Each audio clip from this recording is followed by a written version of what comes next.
Caribbean सागर के बीच एक परिवार अपनी यॉट पर छुट्टियां मना रहा होता है। माँ जूलिया तैरने के लिए पानी में कूद जाती है। आराम करते समय उसे कुछ अजीब महसूस होता है, लेकिन क्योंकि आसपास कुछ दिखाई नहीं देता, वह सोचती है कि शायद उसका भ्रम होगा। कुछ सेकंड बाद वही अजीब एहसास फिर होता है।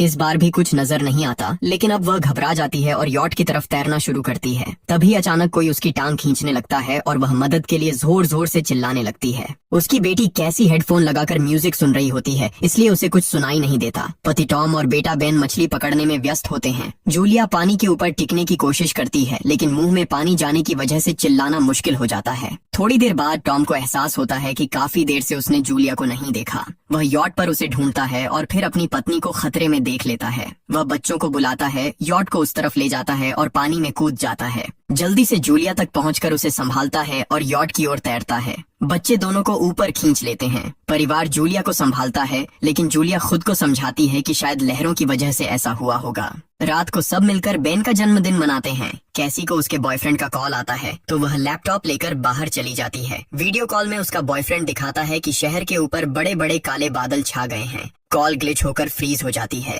कैसी यह बात परिवार को बताने आती है, लेकिन टॉम कहता है कि शायद जमीन से दूर होने की वजह से सिग्नल कमजोर है। तभी सबको एक आवाज सुनाई देती है। वे सब बाहर जाते हैं और देखते हैं कि व्हेल मछलियों का एक समूह गुजर रहा है। टॉम समझाता है कि व्हेल मछलियां हमेशा पृथ्वी के मैग्नेटिक फील्ड को फॉलो करती हैं, लेकिन जब तूफान आता है तो वे कंफ्यूज हो जाती हैं। अचानक यॉट जोर से हिलती है और बेन गिर जाता है। टॉम को चिंता होती है कि कहीं यॉट को नुकसान तो नहीं पहुंचा, इसलिए वह डाइव करके नीचे चेक करने चला जाता है। कुछ देर बाद वह सतह पर वापस आता है, लेकिन उसके कंधे पर एक बड़ा घाव होता है। जूलिया तुरंत उसका जख्म सीती है। टॉम बताता है कि पानी के अंदर उसे ऐसा लगा जैसे उसके पीछे कोई बहुत बड़ा जीव था, लेकिन जब उसने मुड़कर देखा तो प्रोपेलर से कट लग गया। वह कहता है कि जो भी चीज थी बहुत बड़ी थी। टॉम को यॉट पर काफी नुकसान दिखाई देता है, इसलिए उन्हें मदद बुलानी पड़ती है। जूलिया बार बार रेडियो पर कोशिश करती है। कैसी फोन पर सिग्नल ढूंढती है, लेकिन कुछ भी काम नहीं करता। तभी कैसी को एक अजीब सा जीव दिखाई देता है और वह चिल्ला उठती है, लेकिन वह तो बस बेन होता है जो मास्क पहनकर मजाक कर रहा होता है। कुछ देर बाद यॉट पूरी तरह बंद हो जाती है और समुद्र के बीच में फंस जाती है। जूलिया रेडियो में एक आवाज सुनती है, लेकिन आवाज इतनी खराब होती है कि उसे कुछ समझ नहीं आता।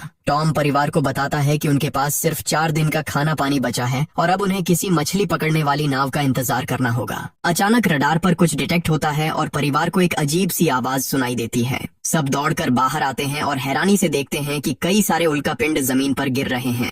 जहाँ जहाँ उल्कापिंड गिरते हैं वहाँ बड़े धमाके होते हैं। एक उल्कापिंड पानी में उनके पास गिरता है तो टॉम तुरंत यॉट को चलाने की कोशिश करता है। इंजन मुश्किल से चलता है, लेकिन तभी एक और उल्कापिंड उस इलाके को हिट करता है। परिवार डर के मारे एक दूसरे को कसकर पकड़ लेता है। तभी टॉम को समझ आता है कि जो आग के गोले गिर रहे हैं वे उल्कापिंड नहीं बल्कि सैटेलाइट्स हैं। उसी वक्त बेन देखता है कि यॉट से धुआं निकल रहा है। टॉम चेक करता है और कंफर्म होता है कि इंजन खराब हो गया है। हवा तेज होने लगती है तो फैमिली यॉट के अंदर छुप जाती है, बिना ये नोटिस किए कि कंपास बहुत तेजी से घूम रहा है। यॉट जोर जोर से हिलने लगती है। बेन फिर से गिर जाता है और इस बार उसे चोट भी लग जाती है। लहरें तेजी से यॉट से टकरा रही होती हैं। टॉम स्ट्रगल करके बाहर जाता है और लाइफ जैकेट्स लेकर आता है। तभी पावर चली जाती है। टॉम तुरंत पावर बॉक्स का बटन प्रेस करता है और लाइट वापस आ जाती है। उस वक्त बेन नोटिस करता है कि जूलिया की नाक से खून बह रहा है। जूलिया को चक्कर आने लगते हैं, जबकि कैसी सिंक पर जाकर उल्टी कर देती है। टॉम रेडियो ट्राई करता रहता है पर सिग्नल नहीं मिलता। अचानक एक तेज हाई पिच्ड नॉइज आती है और हवा और भी स्ट्रांग हो जाती है। जूलिया दरवाजे बंद करने की कोशिश करती है, पर एक हैच खुल जाता है और हवा खिड़कियां तोड़ने लगती है।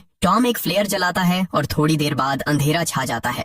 अगली सुबह फैमिली शॉक में उठती है कि वो स्टॉर्म से बच गए हैं, लेकिन यॉट आधी तबाह हो गई होती है। जब वो बाहर आते हैं तो देखते हैं कि समुद्र का पानी गायब हो गया है और यॉट अब जमीन पर अटकी है। सब ये देखकर शॉक में आ जाते हैं। कैसी सिग्नल चेक करती है पर नेटवर्क बिल्कुल डाउन होता है। बेन 2 मरे हुए केकड़ों से खेलने लगता है। टॉम कंपास चेक करता है और देखता है कि वो उल्टा हो गया है। ये आखिरी बार 7 लाख साल पहले हुआ था। कैसी को लगता है कि उसका बॉयफ्रेंड मर गया होगा और वो टूट जाती है। जब जूलिया उसे समझाने आती है तो कैसी उसे दूर कर देती है और छुपने चली जाती है। जूलिया और टॉम बची हुई सप्लाईज देखते हैं। बेन अपने बर्थडे बलून्स एक पत्थर से बांध देता है ताकि शायद कोई बचा हुआ सर्वाइवर देख ले। टॉम फिर रेडियो ट्राई करता है और इस बार एक आदमी से कनेक्शन हो जाता है। उसका नाम नाव होता है और वो एक सबमरीन का कैप्टन होता है। उसकी सबमरीन भी लैंड पर अटक गई है। वो कंफर्म करता है कि मैग्नेटिक पोल्स रिवर्स हो गए हैं, इसलिए ओशन पीछे हट गया है और जमीन डूब गई है। वो कहता है कि उसने अभी तक और सर्वाइवर्स नहीं देखे और कम्युनिकेशन सिस्टम्स बिल्कुल डाउन हो गए हैं। वो मजीद ये भी कहता है कि पोल्स फिर रिवर्स होंगे और शायद एक हफ्ते में समुंदर वापस आ जाएगा। वो फैमिली को वार्न करता है कि जितना हो सके ऊंची जगह चढ़ जाओ, क्योंकि जब पानी वापस आएगा तो वो बहुत खतरनाक होगा। वो बोलता है उसका पार्टनर क्रैश में मारा गया और सबमरीन में बस 3 लोगों की ही जगह है। जूलिया और टॉम उससे कहते हैं कि प्लीज हमारे बच्चों को बचा लो। वो उन्हें अपने कोऑर्डिनेट्स दे देता है। टॉम कैलकुलेट करता है कि सबमरीन तक पहुंचने में 2-3 दिन लगेंगे। वो फैमिली से कहता है आज रात अच्छे से आराम कर लो, कल सुबह हम निकलेंगे। अगली सुबह फैमिली सामान पैक कर रही होती है, तभी टॉम को पास में कुछ हिलता हुआ दिखता है। वो एक लंगड़ा आदमी होता है जिसके हाथ में हार्पून होती है और साथ में एक कुत्ता लगातार भौंक रहा होता है। टॉम उसके पास जाता है और उसे पानी की बोतल देता है, लेकिन वो आदमी कुछ ऐसी भाषा में बोलता है जो टॉम समझ नहीं पाता। पानी पीने के बाद वो अजनबी अचानक टॉम के सिर पर बोतल मारता है और चेहरे पर जोर का लात मार देता है। जूलिया डर के मारे भागती है, लेकिन तब तक देर हो चुकी होती है। वो आदमी टॉम के पेट में हार्पून घुसा चुका होता है। टॉम कुछ पल तक तड़पता है और फिर वो उसकी गर्दन भी काट देता है। फिर वो आदमी जूलिया के पीछे भागता है और उस पर हार्पून फेंकता है, जिससे उसके कंधे में चोट लग जाती है। जूलिया दर्द सहते हुए यॉट के अंदर भागती है और बच्चों को बोलती है कि छुप जाओ। वो दरवाजा लॉक कर देती है। कैसी और बेन सोफे के अंदर घुस जाते हैं। जूलिया उन्हें फ्लेयर गन पकड़ाती है और खुद एक चाकू लेकर बाथरूम में छुप जाती है। वो आदमी दरवाजे पर जोर जोर से धक्के मारता है और आखिर अंदर घुस ही जाता है। पहले वो थोड़ा खाना उठाता है और फिर यॉट में इधर उधर ढूंढने लगता है, फिर बाथरूम की तरफ जाता है, लेकिन जूलिया समझदारी से एक छोटे छेद से बाहर निकल जाती है। वो आदमी सोचता है कि जूलिया भाग गई, लेकिन जैसे ही वो धीरे से निकलने लगती है, उसका कुत्ता उसे देख लेता है और भौंकने लगता है। कुत्ता उस पर झपटता है तो जूलिया चाकू से उसे मार देती है। कुत्ते की चीख सुनकर वो आदमी बाहर आता है और अपने कुत्ते की लाश देखकर आग बबूला हो जाता है। इस बीच जूलिया यॉट के दूसरे साइड से अंदर जाने की कोशिश करती है। वो ऊपर चढ़कर टूटी हुई खिड़की से अंदर घुसने लगती है, लेकिन वो आदमी पहले ही वहां पहुंच जाता है। वो उसे पकड़कर जोर से मुक्का मारता है, जिससे वो नीचे गिर जाती है। जूलिया फर्नीचर पकड़कर बचने की कोशिश करती है, लेकिन वो आदमी उसे लात मारकर दूर फेंक देता है। फिर वो उसकी कलाई पर पैर रख देता है ताकि वो चाकू छोड़ दे, और फिर उसके बाल पकड़कर उसका चेहरा जमीन पर दे मारता है और सोफे पर फेंककर उसका गला दबाने लगता है। बच्चे ये सब कुछ देख रहे होते हैं। कैसी बाहर निकलकर फ्लेयर गन चलाती है जो सीधा उस आदमी को लगती है। वो जल उठता है और यॉट में आग फैलने लगती है। बच्चे तुरंत भाग जाते हैं, लेकिन जूलिया वापस आती है। वो उसे एक किक मारकर गिराती है, मैप और बैग उठाती है और वहां से भाग जाती है। बेन और कैसी अपने पापा के पास जाकर रोने लगते हैं। जूलिया भी उनके साथ बैठ जाती है और तीनों मिलकर आंसुओं के साथ टॉम को आखिरी अलविदा कहते हैं। तभी वो डरावना आदमी फिर यॉट से बाहर निकल आता है तो फैमिली फिर से भागने लगती है। कुछ ही देर में यॉट एक बड़े धमाके के साथ उड़ जाती है। थोड़ी दूर चलने के बाद वो लोग एक छोटे से झरने के पास रुकते हैं ताकि थोड़ा आराम कर सकें। कैसी सोचती है कि शायद वो पागल आदमी उनके पास गुब्बारे देखकर आया था। ये सुनकर बेन खुद को कसूरवार मानने लगता है। जूलिया उसे समझाती है कि इसमें उसकी कोई गलती नहीं थी और सबको आगे बढ़ने को कहती है, क्योंकि वो आदमी अभी भी उनके पीछे है। रास्ते में एक छोटे तालाब के पास बेन एक मरी हुई हैमरहेड शार्क देखकर हैरान रह जाता है। तभी जूलिया नोटिस करती है कि वो आदमी फिर उनके करीब पहुंचने वाला है। सब लोग दौड़ पड़ते हैं और एक रेत के टीले से नीचे गिर जाते हैं, जहां उन्हें जहरीला कचरा दिखाई देता है। फैमिली सावधानी से उसे पार करती है और लगता है कि उन्होंने उस आदमी से पीछा छुड़ा लिया है। चलते चलते उन्हें बड़े बड़े मरे हुए सी एनिमल्स और समुंदर के नीचे जमा हुआ सारा प्लास्टिक दिखने लगता है। बेन धीरे धीरे चलने लगता है तो जूलिया समझ जाती है कि वो डिहाइड्रेशन के करीब है। वो सबको रुकने को कहती है। जब वो पानी की बोतल देखती है तो उसे झटका लगता है। बोतल में पानी लगभग खत्म हो चुका होता है। कैसी को एहसास होता है कि शायद उसने बोतल ठीक से बंद नहीं की थी। जूलिया गुस्से में चिल्लाती है कि उसकी लापरवाही की वजह से पानी खत्म हो गया। कैसी जवाब देती है, क्या फर्क पड़ता है, वैसे भी हम बचने वाले नहीं हैं। दोनों के बीच लंबी बहस होती है, फिर भी फैमिली आगे चलती रहती है। कुछ देर बाद उन्हें एक क्रैश हुआ प्लेन मिलता है। अंदर कुछ हिलता डुलता देख सब डर जाते हैं, लेकिन वो सिर्फ कुछ पक्षी होते हैं। फैमिली तय करती है कि रात यहीं प्लेन के अंदर गुजारेंगे। वो थोड़ा सा स्नैक शेयर करते हैं और जूलिया को टॉम की जैकेट में एक फैमिली फोटो मिलती है, जिसे देखकर उसका दिल टूट जाता है। कैसी पूछती है, मॉम आप और डैड की लव स्टोरी क्या थी? जूलिया मुस्कुराकर बताती है, टॉम हॉस्पिटल में मेरा पेशेंट था। फिर एक दिन उसने फूल और एक प्यारी सी कविता देकर अपना प्यार जताया था। रात के बीच में कैसी प्लेन से बाहर जाती है। तभी वो डरावना आदमी उसे पीछे से पकड़ने की कोशिश करता है, लेकिन जूलिया अचानक पीछे से उस पर टूट पड़ती है और बार बार चाकू से वार करके उसे मार देती है। कैसी अपनी माँ को गले लगाकर शांत करती है। अगली सुबह उस आदमी की लाश पर कीड़े गुंड पड़े होते हैं।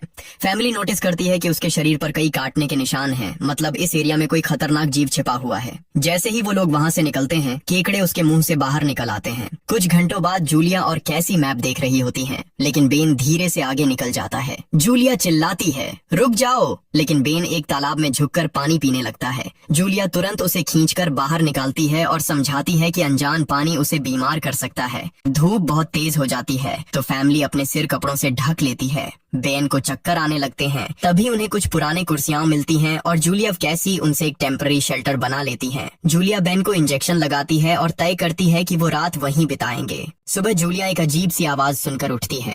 बाहर जाकर देखती है तो क्रैब्स का एक बड़ा झुंड उनकी तरफ आ रहा होता है। वो तुरंत बच्चों को उठाती है और तीनों भागना शुरू कर देते हैं। भागते भागते उन्हें एक बड़ा कार्गो शिप दिखाई देता है। वहाँ 3 क्रू मेंबर्स जिंदा होते हैं। एक औरत उनकी मदद करना चाहती है लेकिन बाकी 2 आदमी मना कर देते हैं और तीनों फैमिली को बाहर छोड़कर कंटेनर लॉक कर लेते हैं। क्रैब्स पास आ जाते हैं। जूलिया बच्चों को कंटेनर के ऊपर चढ़ाती है। खुद जब चढ़ने लगती है तो क्रैब्स उसके पैर को जोर से काट लेते हैं। बच्चे उसे खींचकर ऊपर चढ़ाते हैं, नहीं तो वो नीचे गिर जाती। कंटेनर के एक छेद से आधे क्रैब्स अंदर घुस जाते हैं। क्रू मेंबर्स फायरिंग शुरू करते हैं लेकिन क्रैब्स उन पर हावी हो जाते हैं और दोनों को मार डालते हैं। आखिरी आदमी छत के होल तक पहुंचता है लेकिन क्रैब्स उसे भी नीचे खींच लेते हैं और वो भी मर जाता है।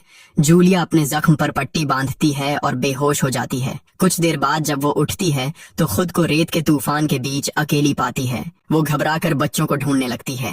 एक मरी हुई औरत का हथियार उठाती है और जोर जोर से चिल्लाती है। कैसी उसकी आवाज सुनकर लौट आती है और बताती है कि वो और बेन मदद ढूंढने गए थे लेकिन कोई नहीं मिला। फिर दोनों बेन से मिलते हैं जिसे एक खुला कंटेनर मिलता है जहां वो तूफान खत्म होने तक रुक सकते हैं। जूलिया टॉम का लाइटर निकालती है और अपने जख्म को जलाकर बंद करती है जो बेहद दर्दनाक होता है। तूफान थमने के बाद उन्हें एक और कंटेनर मिलता है जिसमें बहुत सारी पानी की बोतलें होती हैं। बॉडीज चेक करते वक्त उन्हें एक रेडियो और एक गन भी मिलती है। जूलिया नाव से संपर्क करती है और बताती है कि मैप खो गया है। इस पर नाव बताता है कि उन पर आर्थ्रोपॉड्स ने हमला किया था। वो अब इसके जीव हैं जो ऑक्सीजन की वजह से पूरी तरह पागल हो चुके हैं। अब नाव फैमिली को जल्दी करने को बोलता है क्योंकि उसके इंस्ट्रूमेंट्स ने कैलकुलेट किया है कि समुद्र उम्मीद से ज्यादा जल्दी वापस आएगा और उनके पास सिर्फ कुछ घंटे बचे हैं। वो एक फ्लेयर शूट करता है और फैमिली उस दिशा में चलना शुरू करती है। लंबी वॉक के बाद फैमिली को एक टूटा हुआ टॉयलेट मिलता है जिसमें बेन पेशाब करता है। अब वो लोग आखिरकार सबमरीन को पास ही देख लेते हैं लेकिन वहाँ पहुँचने के लिए उन्हें एक बड़ा चट्टानी रास्ता पार करना होगा।